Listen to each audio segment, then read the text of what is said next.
miarabatsika rehetra am'izao talata maraina izao misaotra anareo fa voaraiko daholo ny message rehetrarehetra nanontany hevitra momba ny Premier Ministre vaovao, ao moa ny tezitra, ao ny naneho hevitra, ao ny zavatra rehetrarehetra. Ny zavatra tiako tenena dia zao, rehefa misy ny situation ohatran'io aza manao réaction à chaud hozy ny vazaha, mila analysena tsara le zavatra. Zay nahatonga mbola tsy namaly ny message ny fanontaniana nareo mpanao gazety zany. Misy ihany koa namana olom-boafidy tao amin'ny Assemblée nationale, amin'ny anteny miram-pirenena nandefa taty. Misy zavatra vitsivitsy ny tiako tenenina aloha niditra amin'le PM mihitsy misy zavatra vitsivitsy kasika ny Assemblée nationale. Nisy nandefa taty amiko message mihitsy hoe tsy fantatra ny fisiany olo io. Nanao signature blanc zahay, de gaga ny tena. Olom-boafidy nareo hoe ao misolombavambahoaka ao hoe de fomba ahoana nanaovanareo taratasy signature tsy fantatra rao koa le olona onomena. Zay le pratika ve? Zay foana ve le zavatra atao? Efa teneniko foana io hoe ary efa naveriko tsy ny système misy nanova système tsika nahoana zay ny olana fa le olombelona mihitsy. Io rafitra io ovao zato manarivo ovao na ino io fa raha vao olombelona mihitsy ny tsy miova de eo tsika le problème, eo le olana tsika eo am'le olombelona tsy miova. De zay tsika tonga am'izao fotoana zao manolotra 20% araky ny fahafantarako azy ny solombavangonga tonga nanao soni amin'ny fanolorana an'io. Dikan'izany nisy mapara tao aloha le mapara efa niala tamin'ny groupe misy indépendant tao, nisy faisakina sy fanoherana tao. Dikan'izany enareo 20% reo ve de tsy nahafantatra hoe iza daholo ny nahafantatra. Mba hahafantarana an'izany zavatra zany de omeo hoe reto daholo anie nanao soni an'ity zavatra ty. Nisy fivorinana tao hoe nahafantatra anie zay. Efa nisy zao ny député ny Arivony Mamy efa niteny hoe za tsy mahafantatra an'io mihitsy, tsy nampahafantarina an'le olona ho atolotra Premier Ministre. De eo le olana atsika, eo le zavatra mipetraka am'izay fotoana zay, le crédibilité n'le institution mihitsy. Zay ny nasehotsika hoe tsy crédible mihitsy le institution l'Assemblée nationale tsika ve. Zay nitondrasantsika an'le zavatra. Mampalahelo any, tena mampalahelo any zany. Ary ny fanehoan-kevitry n'ireo député tsirairay ireo taorininy zay fanendrena vao vita ny fanendrena ny Premier Ministre de misy député vitsivitsy moa naneho hevitra hoe natolotra iny zao iny avy amin'ny GNZ iny. Hitatsika koa ny réaction amin'ny GNZ. Mila fantatritsika tsara ary tena eto tena manome rariny an'ireo GNZ reo. Fantatry ny zareo tsara ny tany amin'ny voalohany tsy mila mpanao politika zay, ka efa tena fantatry zareo tsy mila mpanao politika zay satria zao le zava-misy am'izao fotoana zao. Lazaina fa avy any amin'ny GNZ io. GNZ iza fantatro ny discussion ny zava-nisy fifamalina tao amin'ny lampa-panjakana taorina n'iny fanendrena Premier Ministre. Fantatro zany ary tonga aty apoditsofoko zany ary manana preuve am'izany fifamalina tao amin'ny député sasantsasany vitsy anisa niaraka tamin'ny GNZ niakatra ny feo tao am'izany lampa-panjakana zany. Eto koa de miteny tena aza disoina fanantenana reny vahoaka malagasy. Nataony fomba rehetra mba hitondrasana an'izany fiovana sy fanovana zany. Ina le fiovana hitatsika am'izao? Betsaka ny manao miteny hoe aleo aloha izy hiasa de ho hita eo tsaraina. Re tompoko alohany amboly vary ve anao tsy fantatra hoe ty tanimbary ty ne mamokatra na tsy mamokatra.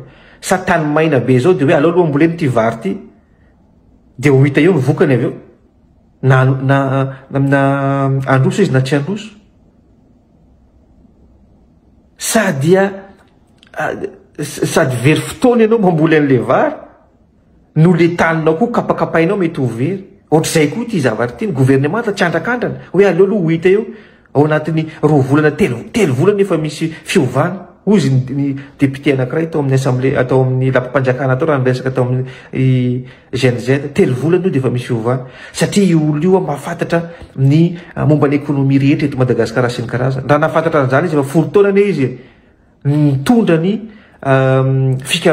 fivondronany mpandraraha malagasy naninona tsy nanao plan izy tamin'izany fotoana zany hoe tia ny plan ho an'ny secteur privé sy ny fampandrosoana raha toekarena to Madagasikara ty andraikitry ny zany zay le teneniko secteur privé moteur fampandrosoana ao Madagasikara fa tsy ny secteur public fa secteur privé ny folo taona izy nitolana zany zavatra zany économiste de formation izy ohatranay any tany Toulouse izy ohatranay any économiste école doctorale de Toulouse économie financière tany any fantatro zany fa raha nitondra nitondra ny mpandraraha malagasy izy nandritry ny folo taona tsy nisy fiovana inona ny zavatra ho hitatsika ny ho andrasatsika consultant ny banque mondiale ny FMI sy ny karazany ore olona tsy fonctionnaire izy aloha tsy fonctionnaire amin'ny banque mondiale sy ny FMI ore olona za zao consultant au niveau ny gouvernement luxembourgeois amin'ny resaka relance économique za mitenareo zao dikan'izany ma consultance na rehefa tadiavina hoe bon misy zavatra ohatr' zao misy étude ohatr' zao tianay ahazo ny résultat ny étude ohatr' zao zay amin'ny resaka relance économique amin'ny resaka secteur zao de atsona mikondoa ambony latabatra dia manao an'le étude avy eo mirendre an'le rapport hoe ty ny vokatry ny étude zay nataonay de mifacture manao facturation de tapitra atreo fa tsy midiky zany hoe manana accès amin'ny banque mondiale sy ny FMI ampivoaka vola tsy zay zany hoe ahodina le saim-bahoaka sy ny karazany faharoa manakazay koa kasika ny filoam-panjakana alohany manendry olo zany mbola hotenirena zao ny ministre fa voatenry premier ministre tsy maintsy misy ny investigation mikasika nen'olo io iza moa ty olo ty inona daholo ny parcours n'ty olo ty inona zavatra efa nataon'ty olo ty ahoana ny fomba fifandraisan'ty olo ty misehatra iresa-pirenena marina ve ty zavatra ato amin'ty CV ty sa zavatra tenitenenina fotsiny sa zavatra petapetaka fotsiny misy ny investigation amin'izany zavatra ohatr' zany ary mikasika ny izy teo Canada enareo ny fototra nahitana an'ity tolo ty fantatro ihany koa ny resaka nandeha omaly tao amin'ny lampa-panjakana tao momba ny idirako manoka aloha mialatsiny raha diso de diso fa avokako zany preuve zany momba ny Clémence nampanginina satria atao PDS ny Tananarivo hoe PDS ny Tananarivo analona any maire amin'izao fotoana zao momba ny babasy Lili indray de atao amin'ny gouvernement de mangina zany le tolona le fanovany le tolona le any ane nijerevatsika hoe inona ny fanovana hoentina amin'le firenena fa tsy hoe amena poste de aloha angina any daholo ane le zavatra tokony hieritreretatsika sy ny karazany mampalahelo ny zava-misy ao amin'ny firenena fa tongotsika amin'izao zavatra zao de inona ary ny atao antsara ny tsirairay mandinika an'izany inona ny atao ary efa niteneniko tamin'ny GNZ ane io hoe oka io tolona io tsy ho tapaka aloha mandrapitsanga n'le gouvernementa sy mampapitsanga ny premier ministre sy ny membre ny gouvernementa ao anatiny satria mba ho fantatrareo tsara hoe any aminareo marina ve ty baolina ty inareo marina ve ny hitondra nyty zavatra ty tadidiko tsara raha teny amin'ny 13 mai teny nisy an'ireo solom-bava-mahoaka izay nampiakapeo izay nilaza hoe rehefa le filoha teo aloha raha niantso ny solom-bava-mahoaka niantso ny teknisiana ny GNZ hoe niavoloha ifandinika de niteny ry zareo fa valim-pirenena zay makeny de androany koa sako miteny fa zay rehetra nanao soni any olona mbola misy ny fanendrena ny premier ministre iny satria misy fifandraisana akaiky amin'ny teo aloha dia fahavalim-pirenena ihany koa zay rehetra soni tafiditra tao anatiny iny de mialatsiny fahavalim-pirenena izy satria inona mahafahavalim-pirenena azy tsy le olona ho anjerevako fa zao laza fa avy any amin'ny GNZ efa nitsipaka ny tanora efa nitsipaka ny assidu efa nitsipaka hoe tsy avy any aminay olo io tsy fantatra iny fisian'izy io zay aloha voalohany reny faharoa manaraka an'izay tanàna zatra mitsotra ho tsy afaka mivokina intsony olona efa hitatsika daholo ny zavatra fiarahana tao amin'ny Beni izy aloha izy nametraka azy tao amin'ny Beni izy nampamoaka vola azy tao amin'ny CNAPS iza ny nametraka azy teo amin'ny conseil d'administration Madarel sy actionnaire misy action eo Madarel, iza ny nametraka azy tamin'izany fotoana zany.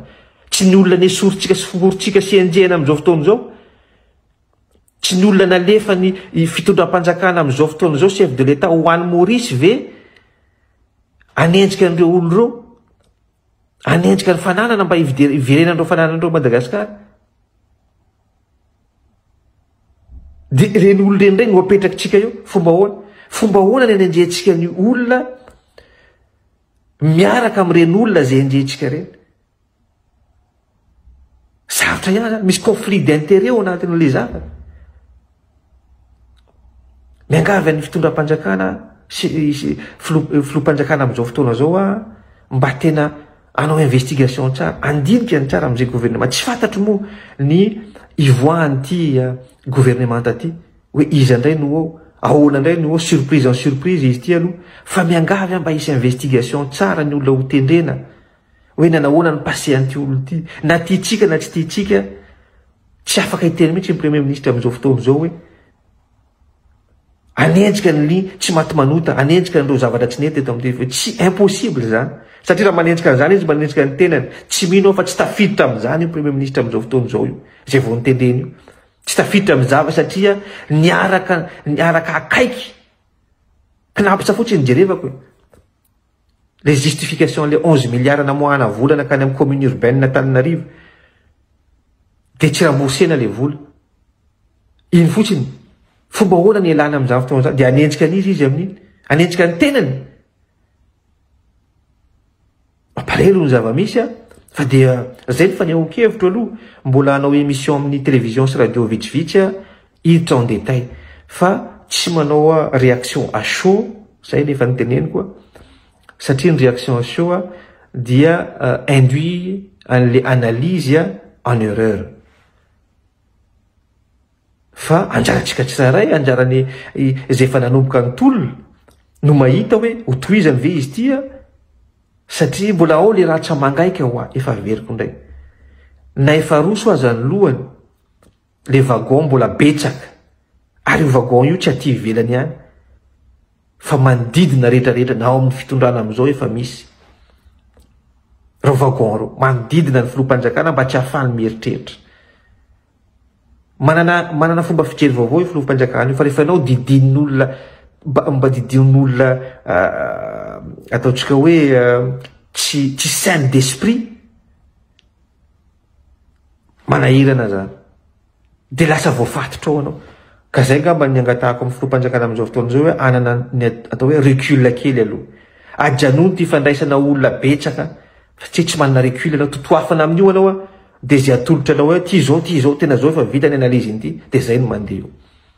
Aoka tsika andinika fiarahamonina ahoana no ahoritsika, fiarahamonina vaovao ny ahoritsika, fampanotrona vaovao ny ahoritsika. Aoka mba tsy hiverina foana ty problème cyclique misy eto amin'ny firenena ity, isaky ny 10 taona 5 taona de anonga-panjakana foana, de hitondra any amin'ny any an-dalambe foana, satria tsy faly foana no vahoaka, fa fotoana zao hieritrretana mihitsy any zava-misy. Zay ngamba ny zavatra azoko tenenina mikasika an'izy iny, ary aoka antsika rehetra ho vigilant daholo. Mbola averiko indray nareo député mahatsapa tena fa ianareo no institution, anisan'ny institution voafidim-bahoaka mbola tafatsangana amin'izao fotoana zao. Ianareo indray no mamadika an'le tolona, mamadika an'le vahoaka, mamadika an'le zavatra tadiavana. Betsaka ane zay vavanareo zay teny amin'ny 13 mai, betsaka ane zay teninareo zay, mpamita bahoaka, reo zay makary, ianareo zay nitondra teto nampahatra an'ity fireneny ity, de zao ianareo miverina amin'izay teny nataonareo indray, de ianareo ny fatorana. Teny toy ny salaka ho izy tsika malagasy, ny tena ny fatorana. Ka ampo mieritreritra anjarany tsirairay mandinika sy mamakafaka. Saotra toko.